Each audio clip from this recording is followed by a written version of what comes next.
سہل بن سعد رضی اللہ تعالیٰ عنہ سے روایت ہے کہ رسول اللہ صلی اللہ علیہ وسلم حضرت فاطمہ رضی اللہ تعالیٰ عنہ کے گھر تشریف لائے۔ دیکھا کہ حضرت علی رضی اللہ تعالیٰ عنہ گھر میں موجود نہیں ہیں۔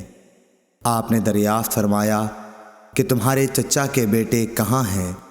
انہوں نے بتایا کہ میرے اور ان کے درمیان کچھ ناگواری پیش آ گئی اور وہ مجھ پر خفا ہو کر کہیں باہر چلے گئے ہیں اور میرے یہاں قیلولہ بھی نہیں کیا ہے۔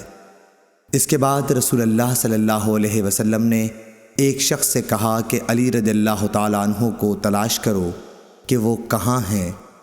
وہ آئے اور بتایا کہ مسجد میں سوئے ہوئے ہیں۔ پھر نبی کریم صلی اللہ علیہ وسلم تشریف لائے۔